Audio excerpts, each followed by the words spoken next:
दोस्तों, आज की कहानी है सासू माँ। आपके बच्चे की जिम्मेदारी आप ही संभालो। दोस्तों, कहानी शुरू करने से पहले अगर आपने चैनल को सब्सक्राइब नहीं किया हो तो कर लीजिए ताकि आपके पास पहुंच सके हर नया वीडियो। नहाने के बाद गीला तौलिया कौन बिस्तर पर पड़ा छोड़ता है। हे भगवान, गंदी मौजे भी वही कोने में है। समेटती हुई निशा बड़बड़ा ही रही थी, तभी उसने देखा आकाश अपने कुछ जरूरी कागजात भी मेज पर रख के छोड़ गया था। सारा काम ऐसी छोड़वा जल्दी से सीढ़ियों से उतरते हुए नीचे की तरफ भागी थी। अरे अरे बहू, ऐसी हालत में कौन भागता, कोई ऊंच नीच हो जाएगी।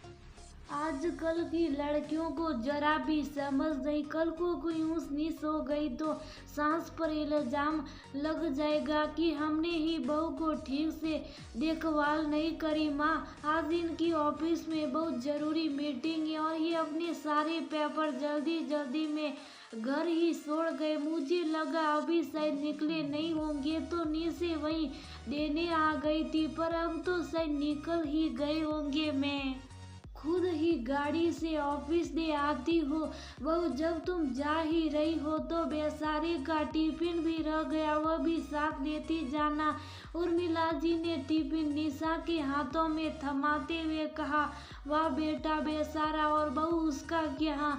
काश माँ अपने थोड़ी बहुत जिम्मेदारी अपने लड़के को शुरू से सिखाई होती तो आज ये दिन नहीं देखना पड़ता। निशा उर्मिला जी को बोलने ही वाली थी, उससे पहले ही वह खुद बोल पड़ी। मुझे तो आकाश पर दया आती है। रात को ऑफिस से थका हारा आता है, ठीक से चैन की सांस भी नहीं ले पाता। उससे पहले ही अंकुश को खाने पिलाने में लग जाता है। सुबह उठकर फिर उसे स्कूल के लिए तैयार करना अपनी तो जैसे सुध ही खो बैठा है। हमारे जमाने में तो पति इतना भी नहीं करते थे और अब के तो बीवी की हुजरी में अपना हंसी तब ही खो देते हैं। हर बार की तरह इस बार भी आकाश की लापरवाही का ठीक रहा। निशा के सिर पर फूट चुका था। समय की नजाकत को देखते हुए निशा ने वहां से निकलना ही बेहतर समझा और वह आकाश का टिफिन और कागजात लेकर गाड़ी में बैठकर निकल गई। निशा अब आकाश की पत्नी और निर्मला जी की इकलौती बहू है। अंकुश निशा की पहली संतान है और वह दूसरी बार मां बनने जा रही है। प्रेगनेंसी में कुछ दिक्कतों की वजह से डॉक्टर ने उसे किसी भी तरह का भारी वजन और अत्यधिक काम करने से मना किया हुआ है, इसलिए अंकुश की पूरी जिम्मेदारी मजबूरी में सही आकाश को संभालनी पड़ रही। कई बार निशा ने अंकुश के लिए एक आया रखने की बात भी घर में कही है, पर उर्मिला जी हर बार अपने समय का गीत गाकर न तो आया लगने देती और न ही उनके किसी काम में हाथ बढ़ाती।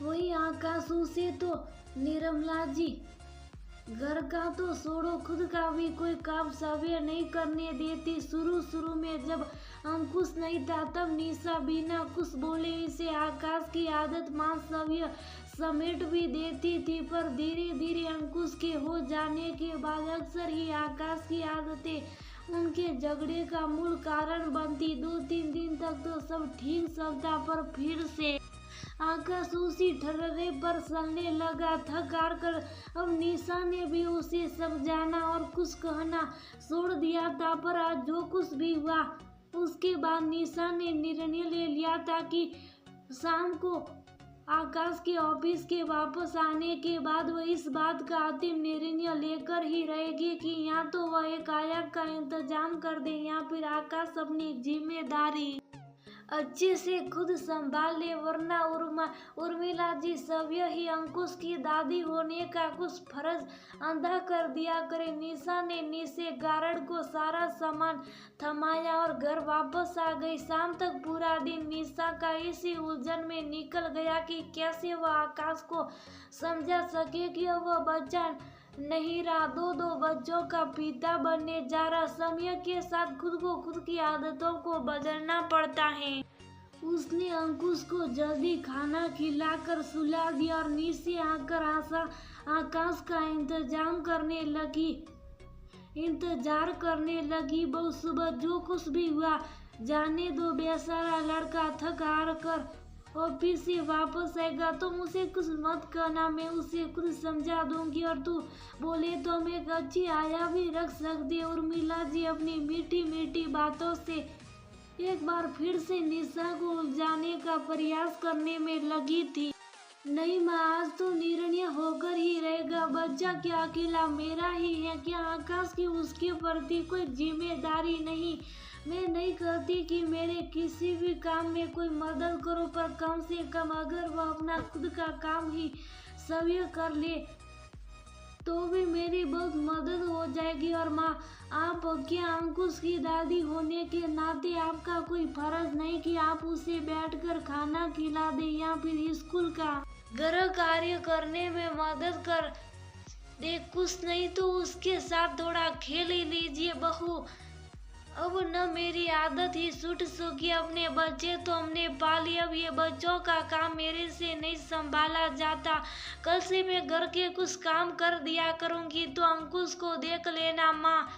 और आपका बच्चा, उसका क्या, उसकी जिम्मेदारी कौन संभालेगा? ऐसा कीजिए, मैं अपने बच्चे और इस घर की जिम्मेदारियों को संभाल लेती हूँ, आप अपने बच्चे की जिम्मेदारी खुद से ही संभालिए, फिर तो न आपको कोई परेशानी होगी और न ही मुझे। निशा के कहा और अपने कमरे में ऊपर चली गई। अगले 2 दिन शनिवार और इतवार के थे।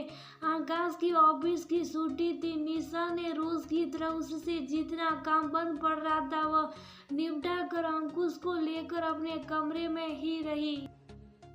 पहले 2 दिन तो जोश जोश में निशा को दिखाने के लिए उर्मिला जी आकाश की हर लापरवाही पर पर्दा डालती रही, पर दूसरे दिन की रात आते आते वह बुरी तरह से थक चुकी थी। नाश्ते और खाने के बाद आकाश के बर्तन वही टेबल पर ही पड़े सोड़े थे। नहाने के बाद तौलिया पलंग पर ही पड़ा था। खाने का फर्श भी गीला का गीला था। लैपटॉप और बैग सोफे पर एक तरफ तारों के साथ उलझे पड़े थे। रसोई में पानी पीकर बोतलें एक तरफ खाली लुढ़क रही थी। इतवार के दिन कितनी बार ही दरवाजे की घंटी बजी, पर हर बार आकाश उसे नजरअंदाजी करता रहा। जो उर्मिला जिससे पहले निशा को एक रविवार ही तो मिलता है, बहू क्या तुम दरवाजा नहीं खोल सकती कहकर गुस्सा करती थी। वह थक चुकी थी। उन्हें समझ आ चुका था कि उन्होंने आकाश को पढ़ा लिखा कर एक सफल इंसान तो बना दिया, पर वह उसे एक अच्छा पति, एक अच्छा बेटा, एक अच्छा पिता ना बना पाई। जो अपने ही घर सिर्फ एक होटल मात्र समझने लगा था। काश उन्होंने बहू की बातों को पहले ही समझ लिया होता। वह आकाश पर गुस्सा करने जा ही रही थी, तभी निशा उन्हें पीछे से खींच लेती है। रुकिए माँ, तुमने मुझे रोका क्यों? बहू गलती मेरी है, उसे सुधारूंगी भी मैं ही। उर्मिला जी निशा के हाथ जोड़ते हुए बोली। माँ, अगर इस तरह डांटने और समझाने से आकाश या किसी और को समझ आ जाता तो मैं ये काम बहुत पहले कर चुकी होती। जब ये सीधी उंगली से न निकले तब उंगली टेढ़ी ही करनी पड़ती है। आप बस अपने बेटे को एक जिम्मेदार बेटा, पति, पिता बनाने के लिए मेरा साथ दीजिए। निशा हंसते हुए बोली। मैं समझ गई, तेरा इशारा किया। उर्मिला जी ने निशा को गले लगा